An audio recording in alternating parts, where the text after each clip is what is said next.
शुरू अल्लाह का नाम लेकर जो बड़ा मेहरबान निहायत रहम वाला है। कसम है सलीके से सफ बांधने वालों की, फिर डांटने वालों की झिड़क कर, फिर जिक्र यानी कुरान पढ़ने वालों की गौर करके कि तुम्हारा माबूद एक ही है जो आसमान और जमीन और जो चीजें इनमें हैं सब का मालिक है, और सूरज के तुलू होने के मकामात का भी मालिक है। बेशक हम ही ने आसमान दुनिया को सितारों की जीनत से सजाया और हर शैतान सरकश से उसकी हिफाजत की कि ऊपर की मजलिस की तरफ कान न लगा सकें और हर तरफ से उन पर अंगारे फेंके जाते हैं, यानी वहां से निकाल देने को, और इनके लिए हमेशा का अजाब है। हाँ, जो कोई फरिश्तों की किसी बात को चोरी से झपट लेना चाहता है तो जलता हुआ अंगारा उसके पीछे लग जाता है। तो इनसे पूछो कि इनका बनाना मुश्किल है या जितनी खलकत हमने बनाई है उसका। इन्हें हमने चिपकने वाले गारे से बनाया है। हाँ, तुम तो ताज्जुब करते हो और ये मजाक उड़ाते हैं, और जब इनको नसीहत की जाती है तो नसीहत कबूल नहीं करते, और जब कोई निशानी देखते हैं तो ठट्ठे करते हैं और कहते हैं कि ये तो खुला जादू है।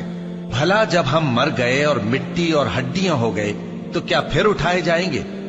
और क्या हमारे बाप दादा भी जो पहले हो गुजरे हैं?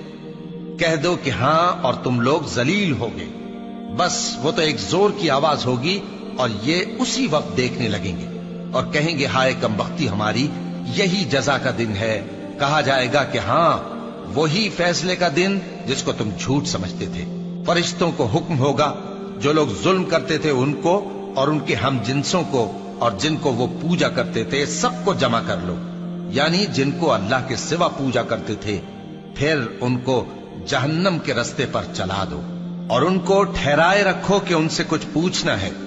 तुमको क्या हुआ कि एक दूसरे की मदद नहीं करते? असल बात यह है कि आज ये लोग अपनी गलती तस्लीम कर रहे हैं और वो एक दूसरे की तरफ रुख करके सवाल और जवाब करेंगे। पैरोकार अपने पेशवाओं से कहेंगे कि तुम ही हमारे पास दाईं तरफ से आते थे। वो कहेंगे नहीं, बल्कि तुम ही ईमान लाने वाले न थे और हमारा तुम पर कुछ जोर न था, बल्कि तुम ही सरकश लोग थे। सो हमारे बारे में हमारे परवरदिगार की बात पूरी हो गई कि अब हम अजाब के मजे चखेंगे। सो हमने तुमको भी गुमराह किया कि हम खुद भी तो गुमराह थे। बस वो उस रोज अजाब में एक दूसरे के शरीक होंगे। हम गुनाहगारों के साथ ऐसा ही किया करते हैं। उनका ये हाल था कि जब इनसे कहा जाता था कि अल्लाह के सिवा कोई माबूद नहीं तो तकब्बुर करते थे और कहते थे कि भला हम एक दीवाने शायर के कहने से कहीं अपने माबूदों को छोड़ देने वाले हैं? नहीं, बल्कि यही हक लेकर आए हैं और पहले के पैगंबरों को सच्चा कहते हैं। बेशक तुम तकलीफ देने वाले अजाब का मजा चखने वाले हो और तुमको बदला वैसा ही मिलेगा जैसे तुम काम करते थे। मगर जो अल्लाह के चुने हुए बंदे हैं यही लोग हैं जिनके लिए रोजी मुकर्रर है, यानी मेवे, और उनका एजाज व इकराम किया जाएगा। नेमत के बागों में एक दूसरे के सामने तख्तों पर बैठे होंगे। शराब लतीफ के जाम का उनमें दौर चल रहा होगा जो रंग की सफेद और पीने वालों के लिए सरासर लज्जत होगी। न उससे दर्द सर हो और न वो उससे बहकें। और उनके पास हूरें होंगी जो निगाहें नीची रखती होंगी और आंखें बड़ी बड़ी, गोया वो गर्दो गुबार से महफूज अंडे हो। फिर वो एक दूसरे की तरफ रुख करके सवाल और जवाब करेंगे। एक कहने वाला उनमें से कहेगा कि मेरा एक साथी था जो कहता था कि भला तुम भी ऐसी बातों की तस्दीक करने वालों में हो? भला जब हम मर गए और मिट्टी और हड्डियां हो गए तो क्या हमको बदला मिलेगा? अल्लाह कहेगा कि भला तुम उसे झांक कर देखना चाहते हो? फिर वो झांकेगा तो उसको बीच दोजख में देखेगा। कहेगा कि अल्लाह की कसम, तू तो मुझे भी हलाक करने लगा था, और अगर मेरे परवरदिगार की मेहरबानी ना होती तो मैं भी उनमें होता जो अजाब में हाजिर किए गए हैं। तो क्या वाकई अब हम मरने वाले नहीं? हाँ, जो पहली बार मरना था सो मर चुके और हमें अजाब भी नहीं होने का। बेशक यही तो बड़ी कामयाबी है। ऐसी ही नेमतों के लिए अमल करने वालों को अमल करने चाहिए।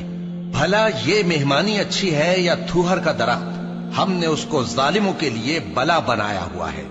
वो एक दरख्त है कि जहन्नम की तह में उगेगा। उसके खोशे ऐसे होंगे जैसे शैतानों के सर। सो वो उसी में से खाएंगे और उसी से पेट भरेंगे। फिर उस खाने के साथ ان کو کھولتا ہوا پانی ملا کر دیا جائے گا، پھر ان کو دوزخ کی طرف لوٹایا جائے گا۔ انہوں نے اپنے باپ دادا کو گمراہی پایا تھا، سو وہ انہی کے پیچھے دوڑے چلے جاتے تھے، اور ان سے پیشتر بہت سے پہلے لوگ بھی گمراہ ہو گئے تھے، اور ہم نے ان میں خبردار کرنے والے بھیجے، سو دیکھ لو جن کو خبردار کیا گیا تھا ان کا انجام کیسا ہوا۔ ہاں، اللہ کے چنے ہوئے بندوں کا انجام بہت اچھا ہوتا ہے۔